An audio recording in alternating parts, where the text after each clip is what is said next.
In the last unit, I dealt with tea. Tea was northern Taiwan's main export, and I argued that it really should be considered the beginning of Taiwan's modern economic development. It was the first time that Taiwanese businesses started getting significant amount of relatively cheap capital they could use. In the south of Taiwan, the main export was sugar. The sugar exports didn't grow as fast as the tea exports, but they were growing. And when the Japanese won the Sino-Japanese War in 1895 and took Taiwan as a colony, one of the, probably the most interesting industry as far as they were concerned was the sugar industry. They wanted to be able to produce sugar within the Japanese Empire so that they didn't have to use their foreign exchange to import the sugar. So sugar becomes the dominant export of Taiwan during the Japanese period. In this section, I want to describe the traditional sugar industry in Taiwan. Then the next section, I want to talk about the Japanese colonization, and that mainly focuses on trying to make Taiwan a better sugar island. And then in the third section, I want to look a little closer at the sugar industry and what effects it had on Taiwan. Taiwan has been producing sugar ever since the Dutch came back in the 1600s. And I mentioned that earlier. When the Dutch came up, it wasn't long until Chinese businesses that had worked in Dutch Java came up too, and these Chinese businessmen, they recruited Chinese workers over in Fujian, brought them in. They started a sugar industry in Taiwan. And Taiwan exported sugar as far away as Persia during this time. Sugar becomes an important crop in the south. You can find some of it in middle Taiwan and northern Taiwan, but it's not as important up in the northern areas. A good thing about the sugar crop is that it's seasonal and it seems to work pretty well with the rice crop. You can spend part of the year working on your food crop to make sure you got enough to eat, and then you have another part of the year you can use to work on your export crop, to try to make some money. Another thing about the sugar crop is that it seems to use a lot of female labor. Mainly things for weeding and de-leafing the plants. Okay, this sort of lighter work. There's an old saying in China that men plow and women weave. But when the Japanese started, looking at their colony and trying to understand it, they didn't really find much weaving being done by Taiwanese women. There was only a few areas where you see a significant amount of weaving. It seemed like Taiwan imported almost all of its manufactures. The most important manufacturing was cloth. It was woven cloth. Taiwan probably imported this because it was better to use their women in agriculture. Okay, Taiwan was a booming agricultural economy, and so you didn't want to waste female labor on manufacturing. You used female labor in the tea industry up north. Lots of women did that, both picking the tea and also working in the tea factories. Down south, the sugar industry attracted a lot of female labor, and it was very useful there. The old traditional mills in Taiwan were small scale, very small scale. One description I saw says that the average mill might use about 32 men and 16 buffalo. Now the 32 men are not all working in the mill. They're often rotating, and about half of the men are working more in transportation. They're bringing in the crop. The same for the buffalo. The buffalo, part of them are the power source within the mill, okay, but there's also buffalo being used to transport the crop. Here's a drawing that was made back, probably mid-Qing dynasty. You can see that it shows two buffalo going around in a circle, running these stone squeezers. These stone squeezers, you put in the sugar cane, the juice is squeezed out. The juice is squeezed into some container, and then the container is taken over a fire. That's what's happening in this other little house, and it's boiled. You also in the background see a lot of men carrying in the sugar. They harvest the sugar cane. Okay, they're carrying in the sugar cane. They harvest the sugar cane, and then quick transportation is really important for sugar cane. Within 24 hours of being harvested, the sugar cane is going to start losing a lot of its value. Okay, the sugar will start deteriorating. So you need to get the sugar cut and quickly into the mill. that's what makes infrastructure very important to the sugar industry. So you harvest it, you quickly transport it to the mill, you squeeze it through these stone rollers, and then you boil the juice, and you get kind of a primitive sugar. It's really more of kind of a brown sugar. The organization behind this sort of sugar manufacturing, well, it kind of depends upon the capital structure you're faced with here. Sometimes if the farmers had enough capital among themselves, they would set up a cooperative mill. Okay, basically, the farmers would get together, they would donate buffalo, their own labor, family labor too, and money, okay, to set up a mill. Then they would all grow the sugar cane, and as the sugar cane became ripe and was harvested and it was brought into their own mill, they processed their own cane. Okay, so this is a cooperative approach. And you see, I think you see probably about half the time this was used, at least in the late Qing dynasty when the Japanese come in.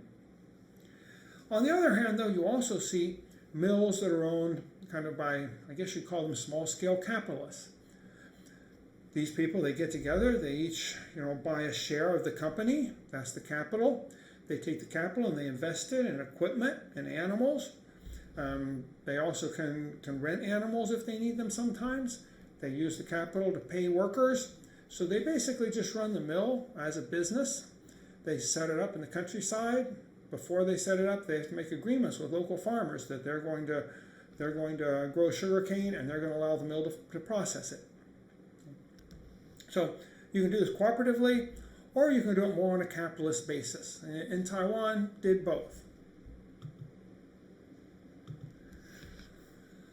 Now, throughout the late Qing dynasty, when we have these trade statistics, 1865 to 1895, okay, we can see that Taiwan sugar production is increasing. And that's probably to be expected because they've opened up Kaohsiung Harbor at this time. They've got a lot better shipping. And so, now the better shipping probably makes it easier to take your sugar out and find new markets for it. Okay. But this is a period that's very dynamic in the world international sugar industry. The price of sugar is falling during this period, and it's squeezing sugar producers everywhere. And it's falling due to modernization. Another thing that's happening due to modernization is that sugar quality is increasing. You're getting better and better white sugar. You don't just use this poor quality brown sugar anymore. Okay. So with the higher quality sugar out on the market at cheaper prices, Taiwan was feeling squeezed, and a lot of the exporters were complaining that they don't know how much longer this industry can last. Okay. Taiwanese needed to modernize. Probably what really stopped them from modernization, at least the most important thing, was the lack of infrastructure. So probably lack of capital or the expense of the capital might have also been important too. But modern sugar mills need scale. Okay? And that means you need good roads, maybe good railroads. Okay? The Taiwanese didn't really have that. And sugar producers, they didn't really have the money to go in there and create a transportation system. Okay? That was something that was usually done by governments, but the Chinese government wasn't up to that at this time. The competition that Taiwan faced came from a number of places. One of the important sugar producers in the world was Brazil. This is a picture probably in, I guess, early 19th century of a traditional Brazilian sugar mill. And one thing you might notice right off is that even though this is a mill that in form looks about the same as the Taiwanese mill, it seems to be somewhat bigger. And it seems to be built a little sturdier. That means more capital. Right? So I think even back in the earlier period, you see the Chinese and Taiwan kind of skimping on capital and producing at a particularly small scale, even compared to other traditional industries. When we get into the late 19th century, the 1860s here, this is Dutch Java. In Asia, Java becomes the biggest sugar producer. Here you see a big factory. This is in a modern Western building. It's much bigger than anything you would see in Taiwan. And you see the smokestacks. This probably indicates that they're using a steam engine, though I'm not positive about that. You also see lots of wagons there on, a lot of flat, looks like flat areas you can run roads through. Now in Taiwan, in the south of Taiwan, roads were better than in the north, and that was because you did need to run these buffalo carts, to the sugar mill. So there was some investment in basic infrastructure in southern Taiwan due to the sugar industry, but not as good as you would see in a place like Dutch Java. In Dutch Java, they put in a lot of good roads, a lot of modern wagons, so that they can bring the sugar cane in from further away and have a bigger mill. Australia looks pretty similar in the 1880s. I think this is probably up more in Queensland. I think that's where they did most of their sugar production. So Australia early on had been a market for Taiwan sugar, but Australia starts producing its own sugar. And again, it seems to be doing it on a much larger scale than what you see in Taiwan. This is Cuba in 1905. Okay, this was, in this photo, you can see the railroad. Okay, railroads become very important to the big sugar mills as you get in there to about 1900. Okay? That allows the plantations to really process lots of cane if you can bring things in through rail. And Cuba was the biggest sugar producer in the world. Java was second. Okay, so Java was most important for, say, Japan, okay, because it was close to Japan. But for most of the world, the United States, I think probably to some extent some places in Europe, okay, they were using Cuban sugar. This is the Hershey sugar mill. This is probably one of the biggest sugar mills in the world in the early 1900s. Hershey, it's Hershey chocolate. You still see the company today, but they needed lots of sugar. They opened this huge mill in Cuba, okay, very early in the 20th century. So this is what the Taiwanese were up against. And there really is very little sign that Taiwan could have ever started building these big mills without the Japanese coming in and using Japanese capital. Now, one of the most interesting people in the Taiwan sugar industry, Chen. Okay, the Chen family becomes one of the 5 big families in Taiwan. Okay, they had 5 big families. They started talking about that, I think, in the Japanese period. Okay, they're the 5 richest families. Chen started out not very rich, but he got a job working under another man whose surname was Chen, but I don't think he was a relative. Sometimes people of the same surname, they'll stick together. He got into the business under him, and became his assistant in the sugar industry.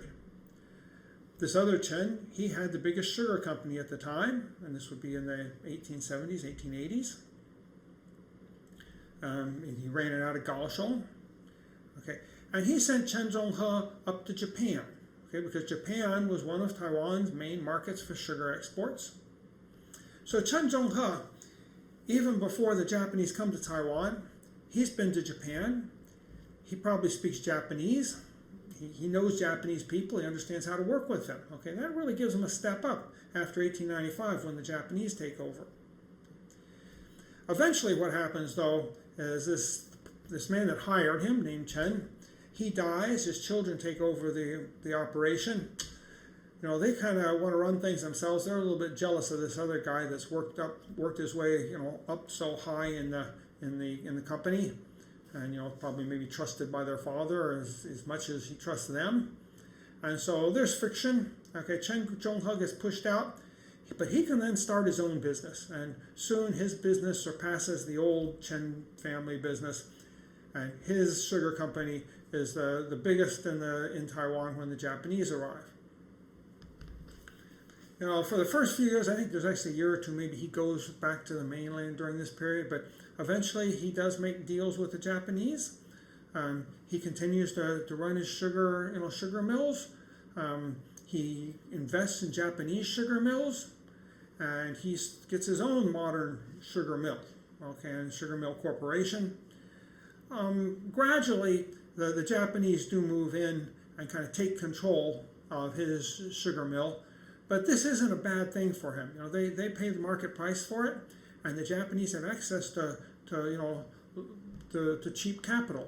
Okay, so they can pay a pretty high price because they've got, they're only expecting a return on their money of, 7 or 8%. Maybe that's all they need, given the low cost of capital in Japan.